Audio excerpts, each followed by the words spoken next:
The floorboard creaked under my bare foot, the same one that's creaked for 50 years. It's a familiar sound, a part of the nighttime symphony of this house. The groan of the old oak settling, the hum of the refrigerator, the whisper of the wind in the maple tree outside the window my wife Sarah planted as a sapling. These were the sounds of my life, the quiet music of a home. I was just getting a glass of water, my throat dry from the forced, cheerful air of the evening. The grandkids had been over, and the effort of being Grandpa Joe, the jolly, slightly doddering old man, had left me parched.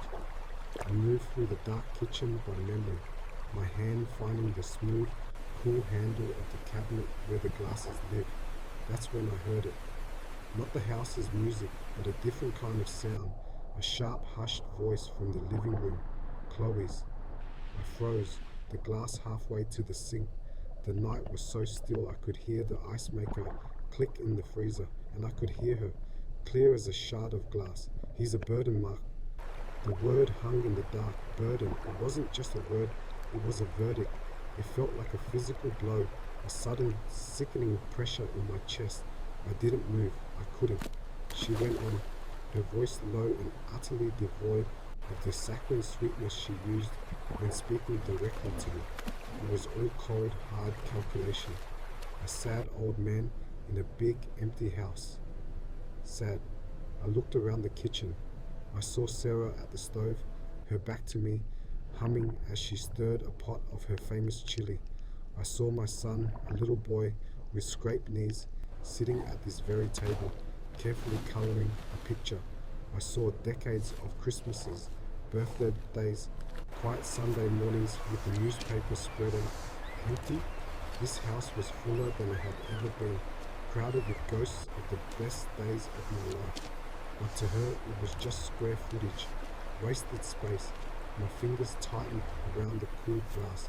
I should have coughed, I should have made a noise, announced my presence, and stopped this. But some deeper, colder instinct kept me rooted to the spot, a silent witness to my own execution.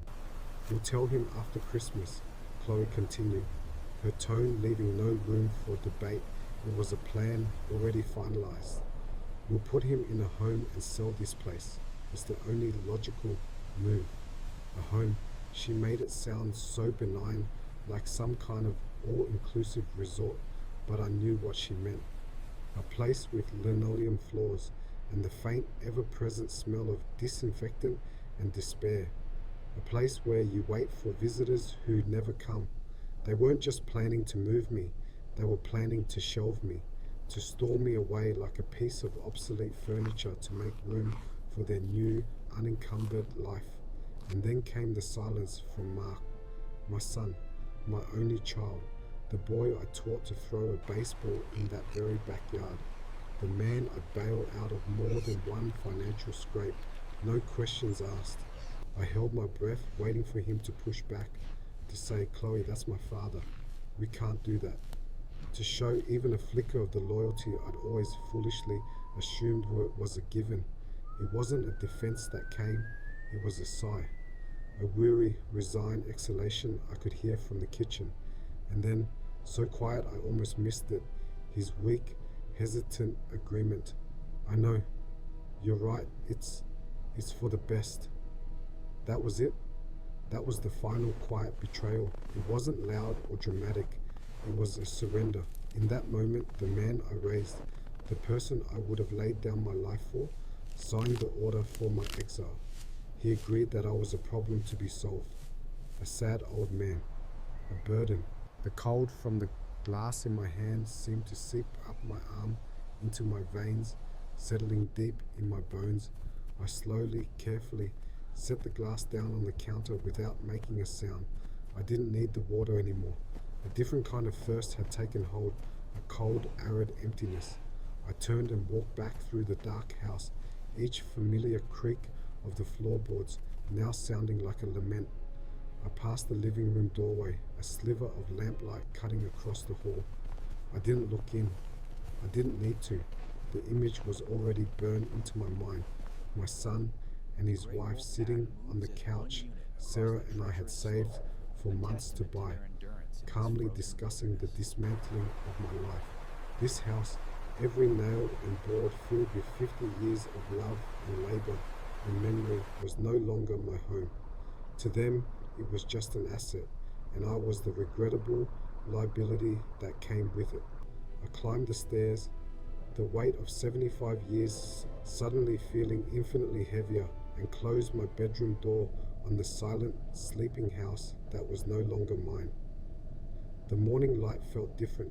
It was the same sun, streaming through the same kitchen window my wife, Eleanor, had insisted on. A huge pane of glass to flood the room with light. She said a kitchen should be the heart of a home, full of warmth.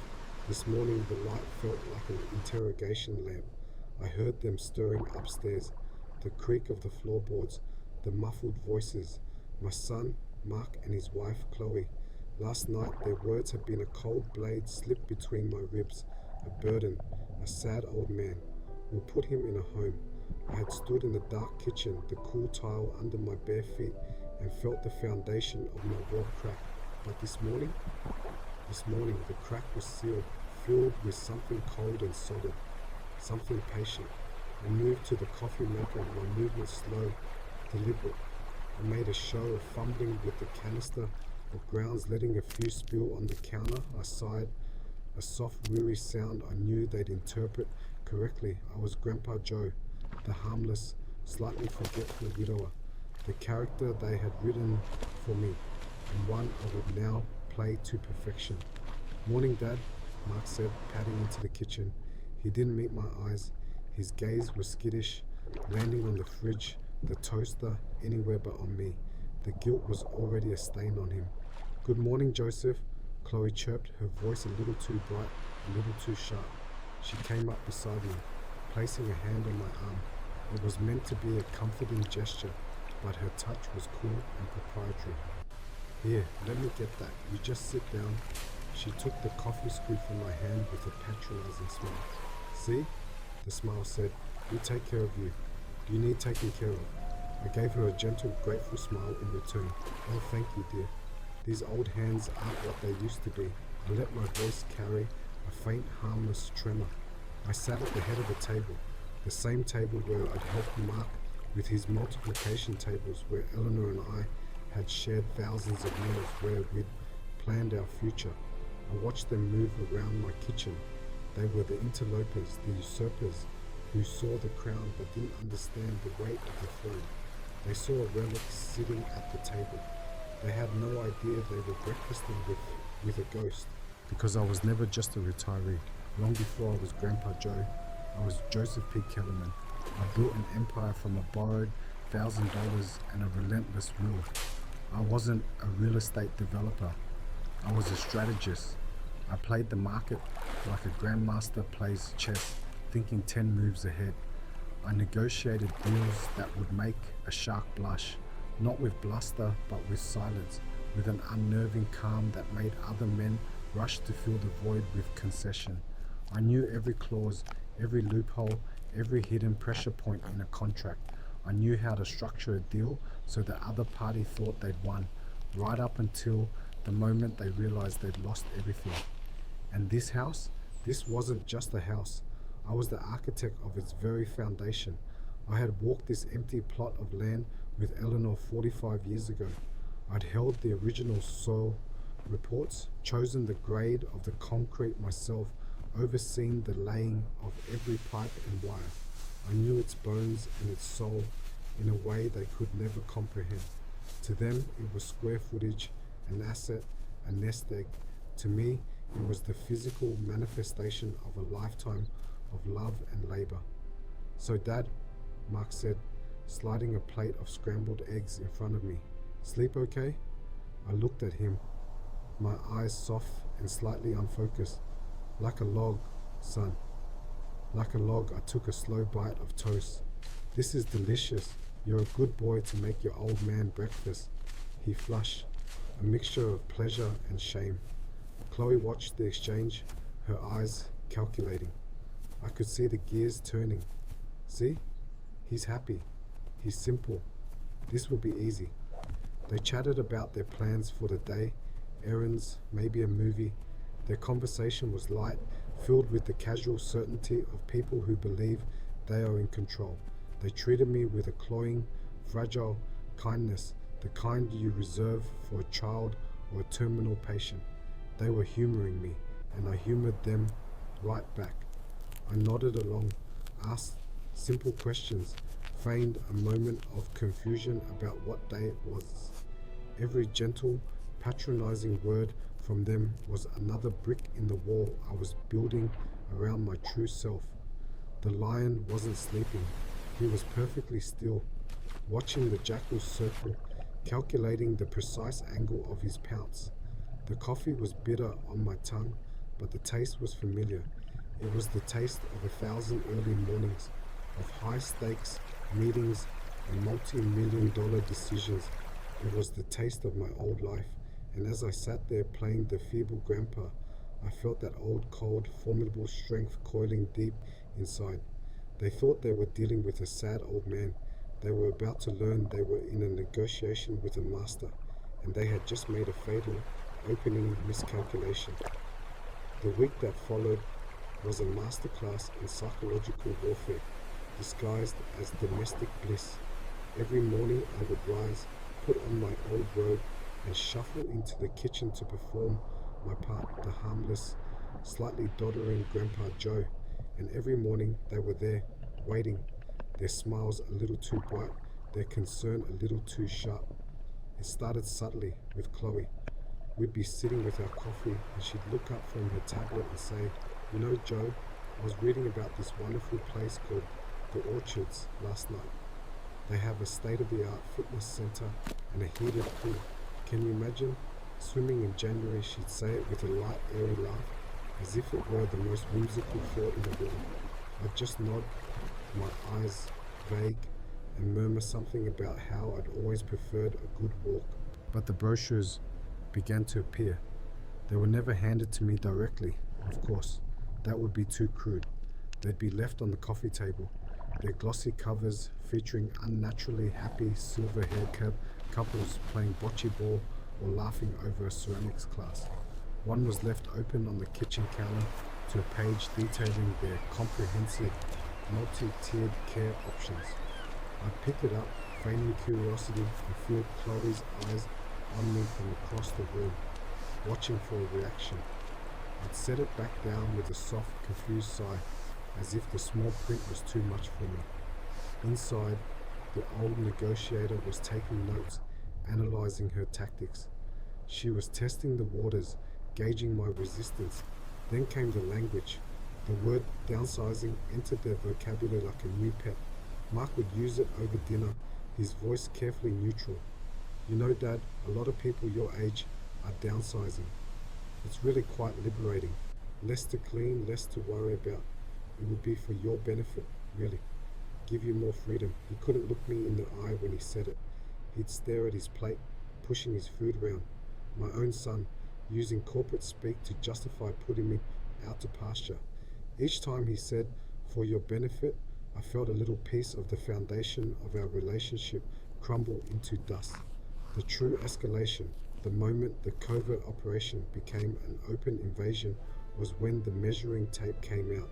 I came downstairs one afternoon to find Chloe in the formal living room, the room with the bay window where my wife Eleanor used to read her poetry books in the afternoon sun. Chloe had one end of a metal tape measure pressed against the far wall, and Mark was holding the other end. "What's all this?" I asked, keeping my voice pleasantly confused. "Oh, just thinking about potential renovations," Chloe said without missing a beat, her eyes on the tiny numbers. "This room has such wonderful light.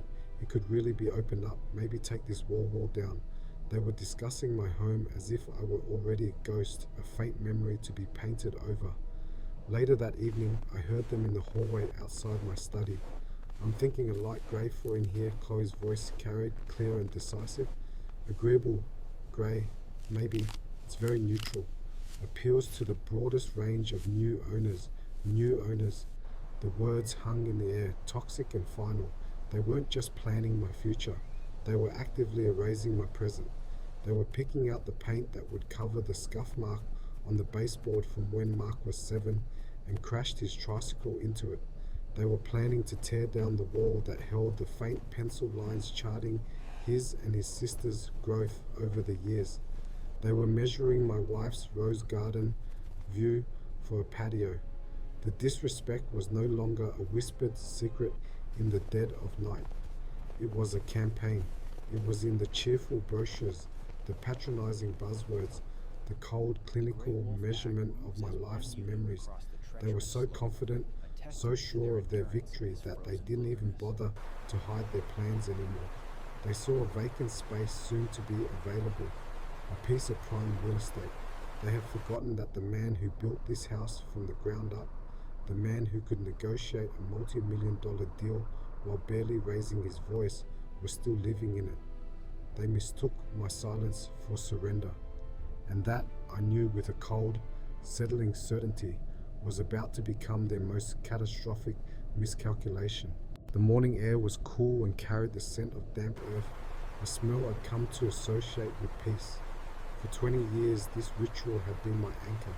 Every morning, right after my first cup of coffee, I'd come out to Eleanor's garden. Not a rose garden, not really. It was her garden. She'd planted every single bush, her hands in the soil, her vision for the colors and the scents laid out right here. After she was gone, tending to it became my promise, my daily conversation with her. It was the one place in this big, empty house that never felt empty. I'd just finished checking the leaves on the peace rose, the one she'd planted the year Mark was born, for any signs of black spot when I heard the voice. It wasn't the soft melodic tone she used with me over breakfast. This was different, sharp, efficient, laced with an authority that didn't belong here. I moved quietly around the corner of the house, the dew from the boxwood hedge soaking into the sleeve of my old flannel shirt. And there she was, Chloe, standing in the very heart of the garden, one hand on her hip, the other holding her phone to her ear. She was wearing those expensive-looking yoga pants and a jacket, dressed for a day of errands, not for standing in a place of quiet memory. Yes, that's right, she was saying, her voice carrying clearly in the still air. The whole thing. It's just an overgrown mess, to be honest. A lot of work, my hand, which had been gently holding a new dawn climber, still an overgrown mess. Eleanor had trained that very climber along the arbor with such care, telling me it represented a new beginning for us in our retirement. I listened, a cold stone settling in my gut. No, we want it all cleared. Just rip it all out. The roots, everything. She said it so casually, as if she were ordering a pizza. The new owners would probably want a patio or a pool here. It's a much better use of the space. Rip it all out. The words didn't just hang in the air. They slammed into me with a physical force that made me take a half step back. The world seemed to narrow, the sounds of the distant birds and the rustling leaves fading into a dull hum. All I could see was Chloe, standing where Eleanor used to kneel, pointing at the Julia Child rose she'd loved for its buttery color and casually sentencing it to destruction. This wasn't about a house anymore. This wasn't about square footage or asset management or their patronizing plan to put me in a home. They'd been measuring my rooms, talking about paint colors, and that had felt like a violation. But this was a desecration. She was planning to dig up my wife's memory, to take a bulldozer to the one living, breathing thing I had left of her, to turn a place of love and patience and decades of tender care into a slab of concrete for some stranger's cocktail party. And that was it. That was the click. It wasn't a loud sound. It was a quiet, final, internal shift, like the last tumbler in a lock falling into place. The cold anger that had been simmering in me for weeks didn't boil over. It crystallized. It became something hard, sharp, and infinitely more dangerous. The man they saw, Grandpa Joe, the slightly forgetful, harmless old widower, vanished In that moment, he was simply a facade that had served its purpose. The person who stepped forward from behind that facade was the man I had been for 50 years before retirement, the man who'd stared down corporate sharks in boardrooms, who'd out-negotiated hardened developers for parcels of land they thought were already in their pockets, the man who built things and, when necessary, dismantled threats with cold, calculated precision. The sleeping lion wasn't just awake. The scent of the hunt was in the air, and it was sweet. I looked at Chloe, still chattering away on the phone, completely oblivious to the seismic shift that had just occurred mere feet away from her. She saw an old man and a garden. She had no idea she was standing in the crosshairs. I didn't say a word. I didn't need to. I simply turned and walked back toward the house, my steps measured and sure. The time for patience was over. The game was on, and they didn't even know they were playing. More importantly, they had no idea that the rules had just been written by me. The door to my study clicked shut, and for the first time in what felt like an eternity, the silence was my own. It wasn't the heavy, lonely silence of the past few years. This was different. This was the quiet of a battlefield after the declaration of war, a sacred space before the storm. I stood there, my back against the solid oak, and let my eyes drift across the room. They landed, as they always did, on the wall opposite my desk. There, framed behind dusty glass, were the original blueprints of this house. The paper was faded to a soft sepia, the ink lines a little blurred with age. My name was still there, scrawled in the corner in my own, much younger hand. Joseph P. Heller, architect. I'd never been formally licensed, but I'd designed this place. I'd drawn every line, calculated every load-bearing wall, envisioned the flow of every room long before the first foundation was poured. I walked over and traced the outline of the living room with my finger, leaving a clean streak in the dust. I could still feel the texture of the vellum under my palms, smelled the ink. I was 42, Sarah was pregnant with Mark. We were going to build our forever home on this hill. I remembered the arguments with the contractors, the long nights tweaking the designs, the sheer, stubborn will it took to make it real. This wasn't just a house, it was my first great creation. It was the physical manifestation of a promise I'd made to my family, and now my son and his wife saw it as a carcass to be picked clean.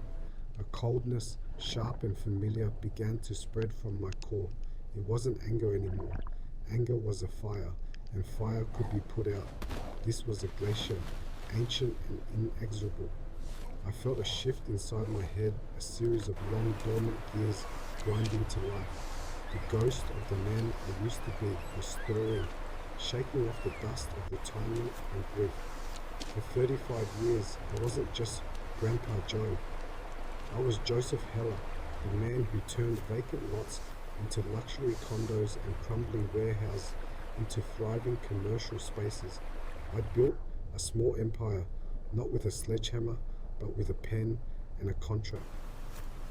My mind had been a steel trap for clauses, contingencies, and closing costs.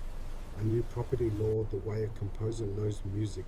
I could read a zoning regulation and hear the symphony of loopholes hidden within its dry text. I closed my eyes, and the memories didn't come as sentimental pictures. They came as case files. The waterfront property in '89, where I'd used the forgotten riparian rights clause to outmaneuver a corporate giant. The downtown development in '97, where I'd identified a Title IV that went back a century, allowing me to snatch the land from under a rival's nose for pennies on the dollar. I hadn't just bought and sold buildings. I'd played chess with city planners and lawyers, and I'd almost always won. The art wasn't in the loud confrontation. It was in the silent, devastating counterstrike they never saw coming until it was far too late. My gaze drifted from the blueprints to the window, down to the garden. I could still see the phantom impression of Chloe standing there, phone to her ear, casually ordering the destruction of Sarah's roses. That was the spark. But this cold, calculating clarity, this was the fuel. They thought I was a sad old man, a burden. They saw my silence as senility, my patience as passivity. They were about to learn the cost of that mistake. A plan began to form, not in a frantic rush, but with the slow, brutal precision of a master blueprint being unrolled. It was so simple, so elegant. It was almost beautiful. They wanted to sell my house, to put me in a home and cash in on my life's work. Fine, I would just have to sell it first. The thought didn't bring a smile to my face. It brought a profound, chilling calm. The lion wasn't just awake, he was remembering how to hunt. Every detail snapped into place. The power of attorney Sarah and I had set up decades ago. A document so ironclad and obscure, Mark and Chloe would have never known to look for it. My old lawyer, Frank Abramovich, a pit bull in a three-piece suit who owed me more than one favor. And David Chen, my old rival. He'd made a standing offer on this very property for 20 years, coveting the land. He was a man who appreciated a ruthless deal and despised wasted time. An all-cash, off-market transaction. Fast, clean, and utterly merciless. I turned from the blueprints and walked to my desk. It was time to stop being the ghost of my past. It was time to become him again. I picked up the phone, the weight of it familiar and comforting in my hand. The first move in a game they didn't even know they were playing was about to be made, and I was going to win. The click in my mind had happened. The decision was made. Now, it was simply a matter of execution. For 3 days, I moved with a clarity and purpose I hadn't felt in a decade. It wasn't the frantic energy of a desperate man. It was the cold, methodical rhythm of a master craftsman returning to his trade. I was no longer Grandpa Joe. I was Joseph Kincaid, and I was about to conduct the final, most satisfying deal of my life. The first call was to Arthur Higgins, my lawyer for over 40 years, a man whose loyalty was as unshakable as the granite countertops in my soon-to-be former kitchen. The phone rang only once. Joseph, his voice was a low rumble, devoid of surprise. He'd been expecting this call ever since my wife Eleanor passed. He knew the lion was only sleeping. Arthur, it's time. The sunrise protocol. There was a beat of silence, then the sound of a heavy file drawer sliding open. I have it right here. It was never revoked, only dormant. I'll have it reactivated and filed with the county by noon. Sole authority reverts to you. They won't see it coming. That was the first domino, a power of attorney document Eleanor and I had drawn up in our prime.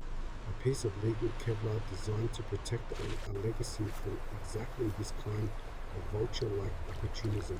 Mark and Chloe lived in my house, ate my food, and plotted my exile, all while being completely ignorant of the legal fortress that still stood fully manned in the background. Their arrogance was their greatest weakness. The second call required a different tone. This was not about loyalty, it was about leverage and a shared history of respectful animosity. I dialed the number of Silas Thorne, a bull of a man, a developer who had fought me for nearly every prime parcel of land in the county throughout the 80s and 90s. He'd won some, I'd won more, but he never got over losing the bid for this very property. He'd wanted to put up a soulless block of condos. I built a home, Kincaid. His voice was sharp with suspicion. To what do I owe this? You fall off the earth for 10 years and now you call? I have a proposition, Silas. The land you always wanted. The hilltop I'm selling. The silence on the other end was so profound I could almost hear the gears turning in his shrewd, calculating mind. I'm listening, he finally said, his voice a low growl. I'm offering it to you, off market. No listings, no bidding wars, a fire sale price. But there are two conditions. It's an all-cash deal and you have 48 hours to get the paperwork to my table and the money to my account. He laughed, a short, harsh bark. Impossible, even for me. Then I'll call Henderson. I said, naming his most bitter rival. He'll do it. I'm offering you the trophy you've been salivating over for 30 years as Silas. Don't let pride make you stupid. I heard him take a sharp breath. He was hooked. The land was worth triple what I was asking. The discount was his incentive for speed and silence. What's the catch, Kincaid? There's always a catch with you.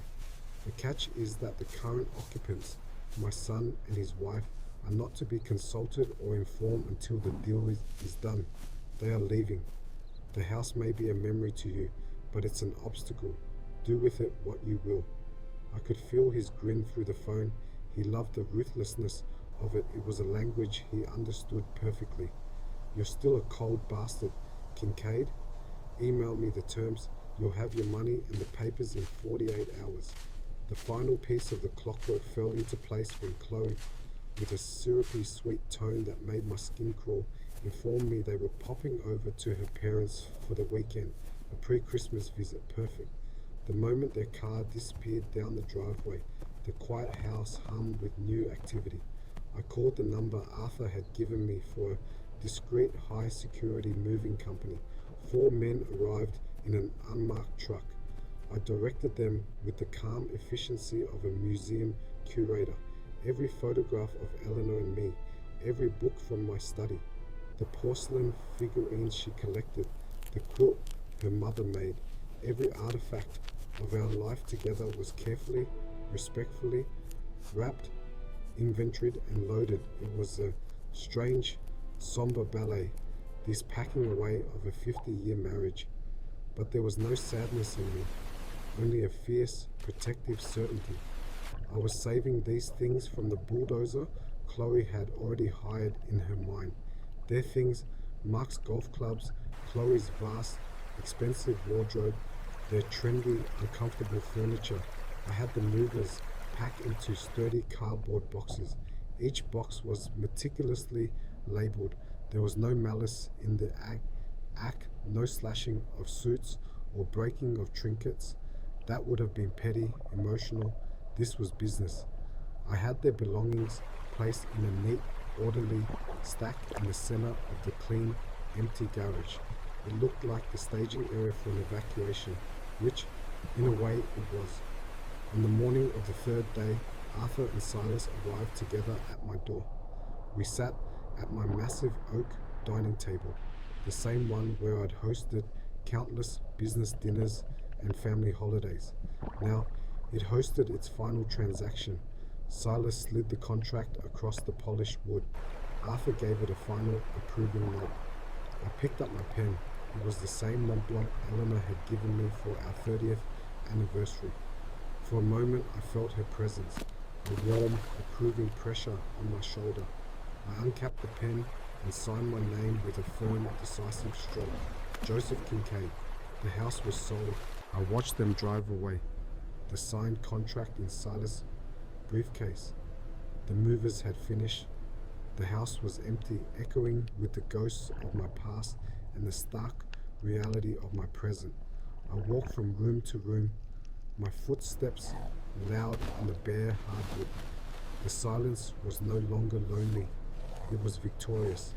I had taken the weapon they meant to use against me, this house, this asset, and I had used it to build my own escape hatch. I had one suitcase by the door containing my essentials and a single frame photo of Eleanor. I was leaving almost everything behind, but I was taking my freedom, my dignity, and my wife's memory with me. The war was over. I had just won it in 3 silent surgical days. The crunch of their tires on the gravel driveway was the sound of the curtain going up on the final act. I'd been sitting on the porch step for about 20 minutes, the winter sun weak on my back, my single suitcase resting beside me. The air was crisp, clean. It felt like the first fresh breath I'd taken in weeks. I watched their sedan roll to a stop. I could see their silhouettes through the windshield, blurred but familiar. Mark was driving, his shoulders relaxed. Chloe was turned toward him, probably finishing some story from their weekend at her parents'. A little holiday cheer, a little break from the burden of the sad old man. I could almost picture the smug satisfaction on her face, the sense of a plan well in motion. Then the car stopped, not a normal stop, a jolted, abrupt halt. The engine cut out. Silence. It was the kind of silence that is louder than any noise. It was the silence of a world view shattering. My eyes were fixed on Chloe's face in the passenger side mirror. I saw the journey there, clear as day. First, a flicker of annoyance. Probably thought a kid had put a fake sign up as a prank. Then a slow, dawning confusion as her brain registered the professional staking, the bright, corporate red, the stark single word sold. Her head tilted. Her mouth, which had been curved in a faint, superior smile, went slack.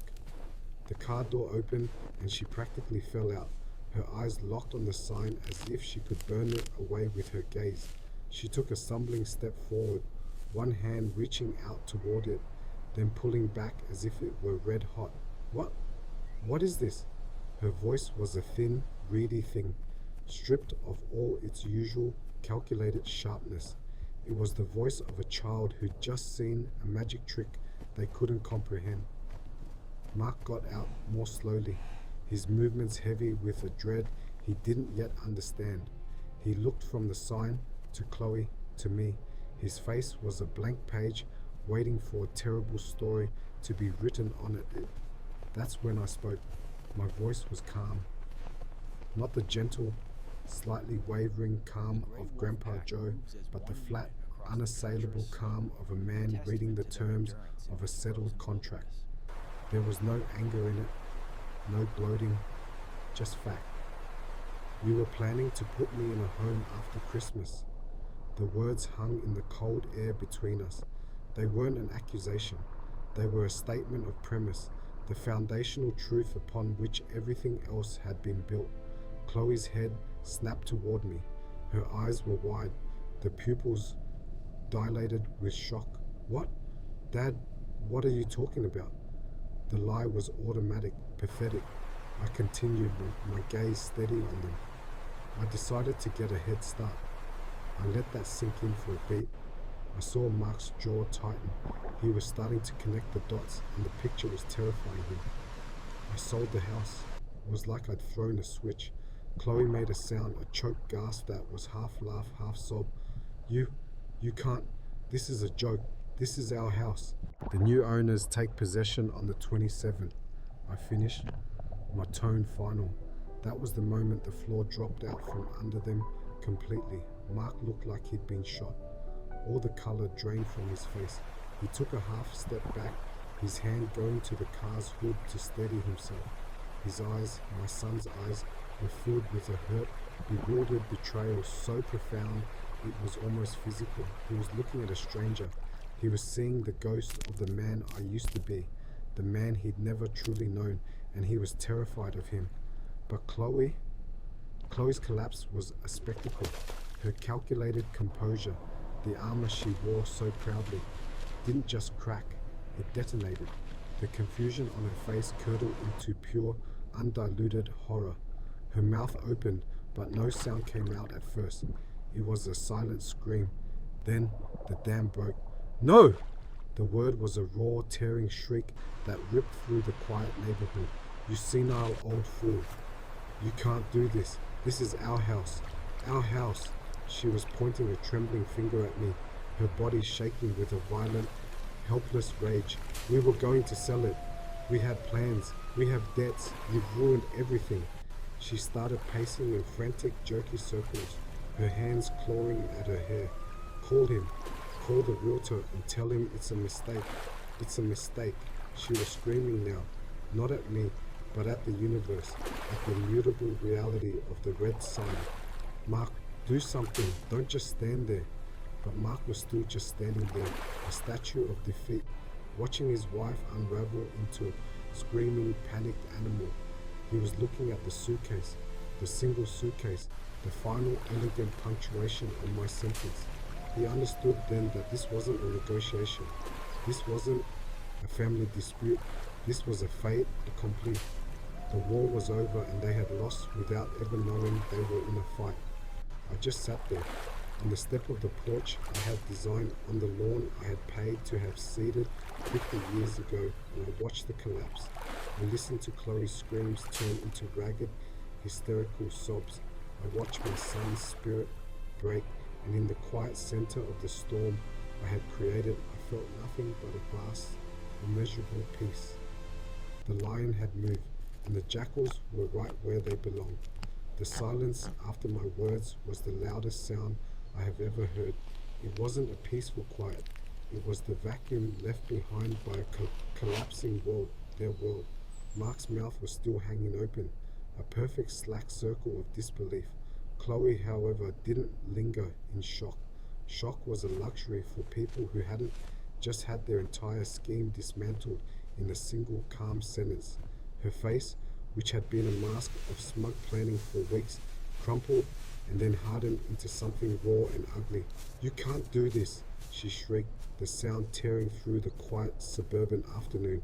It wasn't a statement, it was a command, a desperate attempt to reassert a control she had never truly possessed. "This is our house. You're a senile old man. You don't know what you're doing."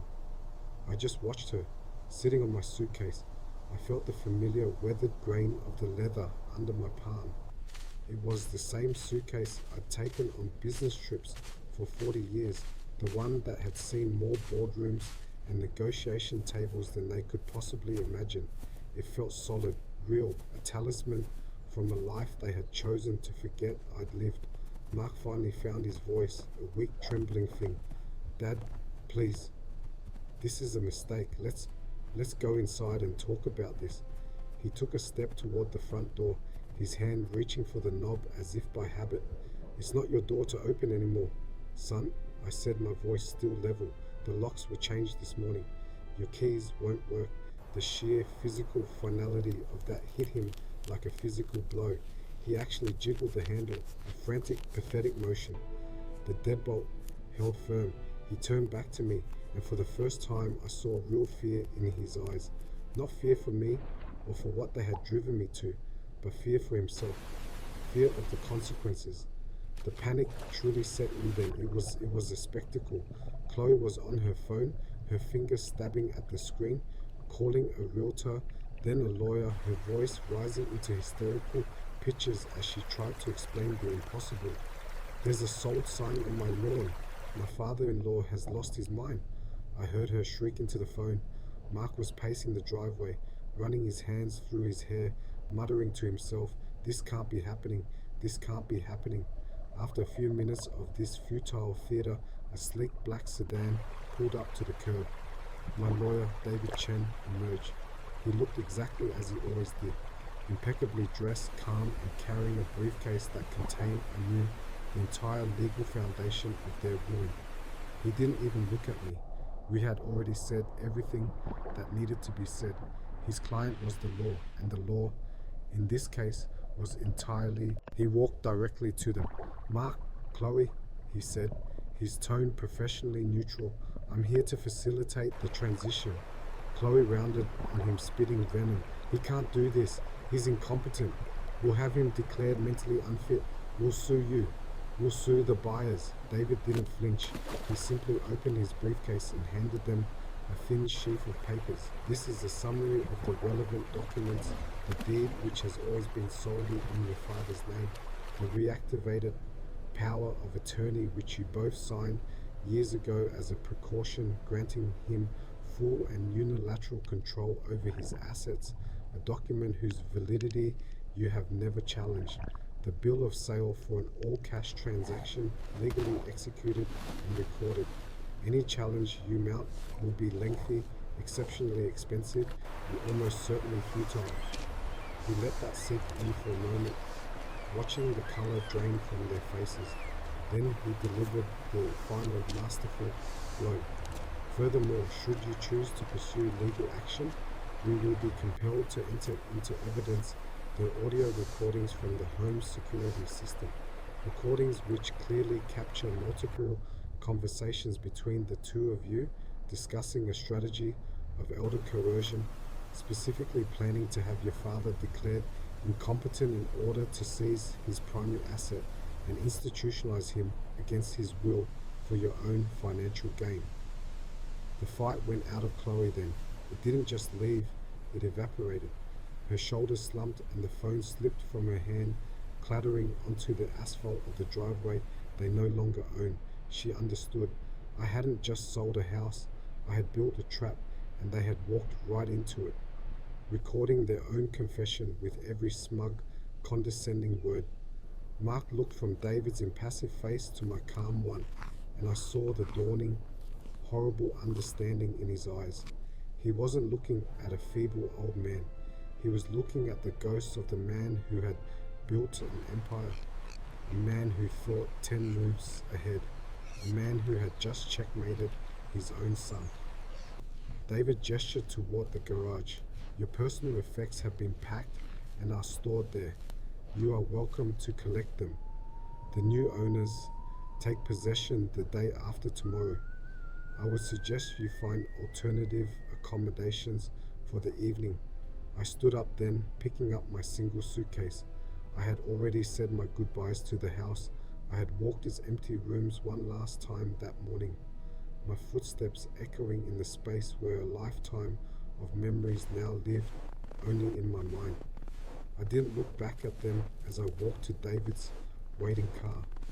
I heard the sounds of their chaos fading behind me, the frantic opening of the garage door, the shocked exclamations at the sight of their lives packed away in cardboard boxes, the desperate hushed arguing about what to do next, where to go. I slid into the passenger seat, the leather cool and new. David got in and started the engine.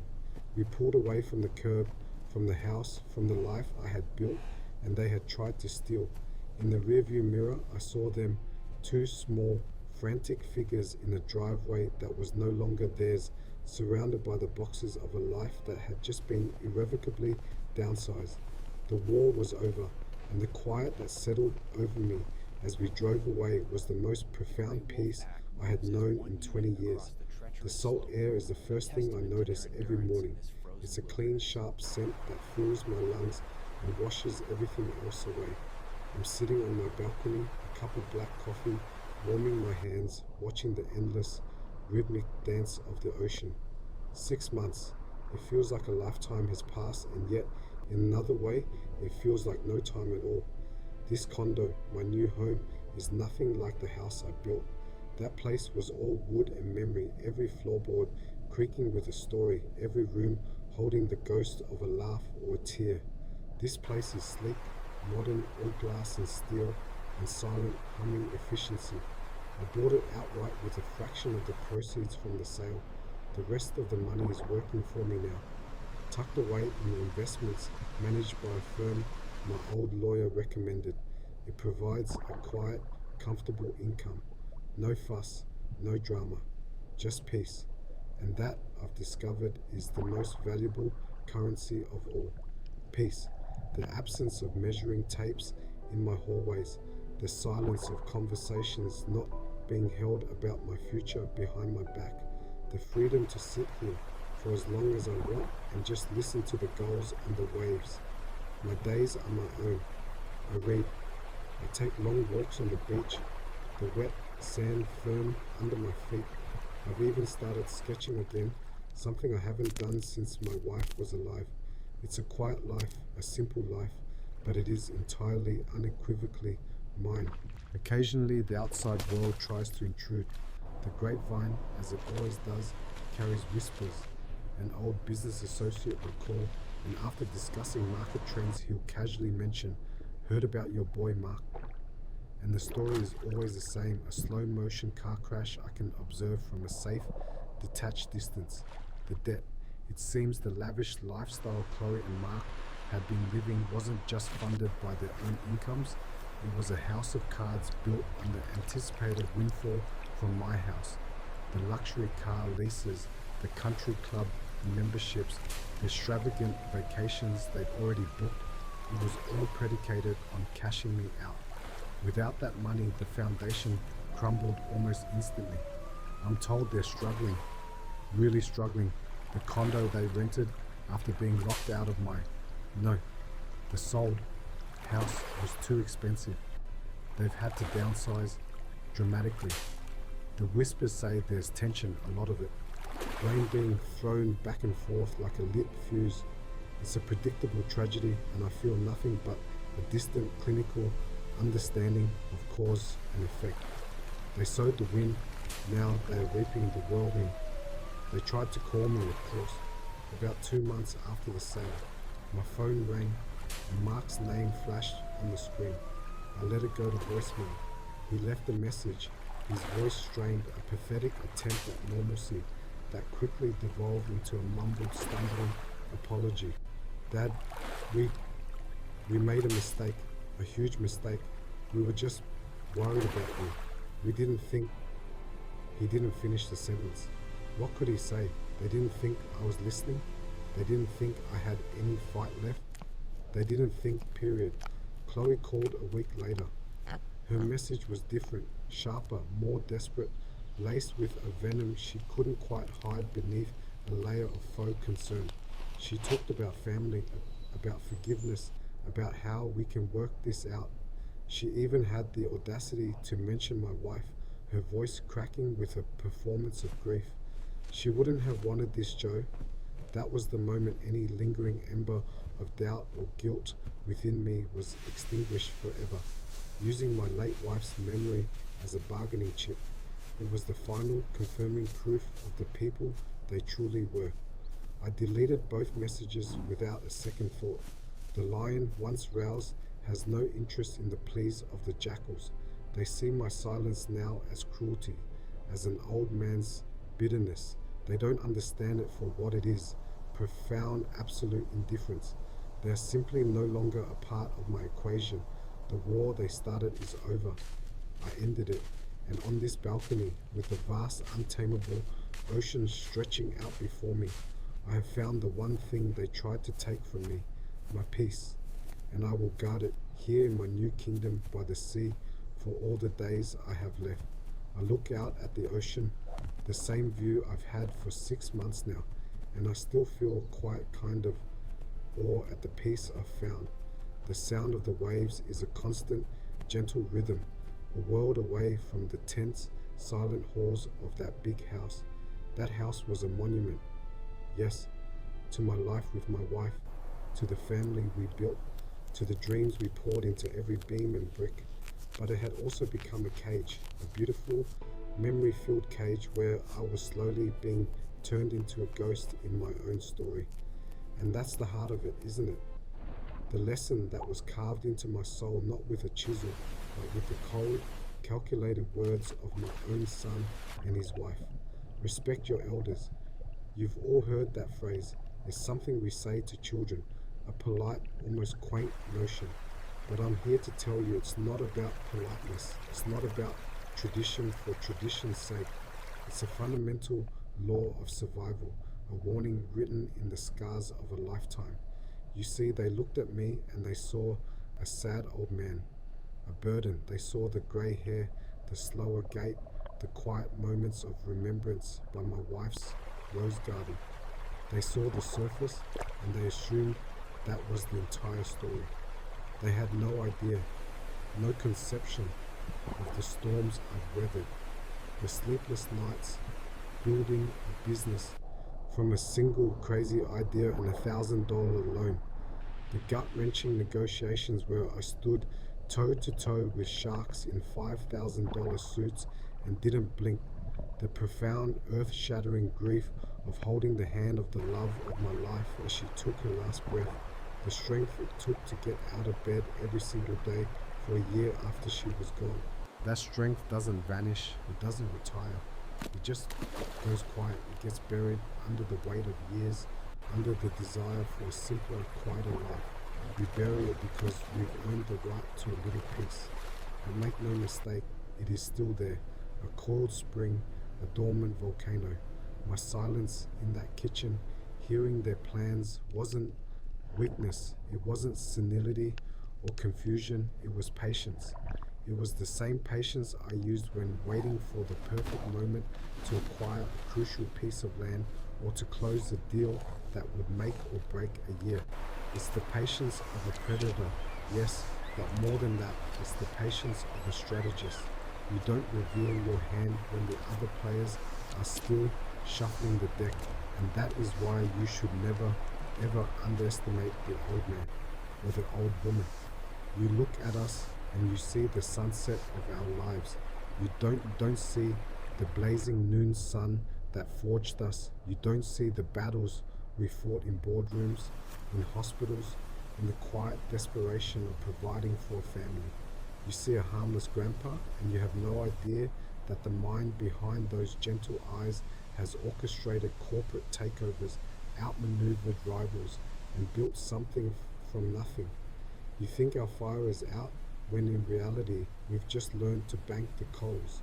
We conserve our energy, we choose our battles, and when we are forced to move, when someone threatens the very foundation of the peace we've carved out for ourselves, we don't just win the battle, we end the war. There is no protracted conflict. There is no messy, drawn out feud. There is a single, decisive, and utterly final action. For me, it was 3 phone calls and a signature. It was the quiet, surgical removal of the very thing they coveted. It wasn't done in a rage. It was done with the cold, clean efficiency of a master craftsman. I didn't want to fight them for months. I wanted the fight to be over before they even knew it had begun. So remember that. The next time you look at an older person, your parent, your grandparent, a neighbor, and you feel a flicker of impatience, a whisper of condescension, I want you to pause. I want you to consider the library of experience behind their eyes. I want you to wonder what storms they've weathered, what strength they've had to bury just to get along in a world that often forgets them. Their silence isn't emptiness, it's a library. Their patience isn't frailty, it's a weapon. Underestimate them at your peril, because when the old lion is finally provoked, he doesn't roar, he simply closes the trap. Now, if you've learned something today from this old man's story, if you see the world a little differently, hit that subscribe button. You never know what you might need to learn next. Life has a way of testing us all, and a little wisdom from those who've already walked the path can be the most powerful tool you own.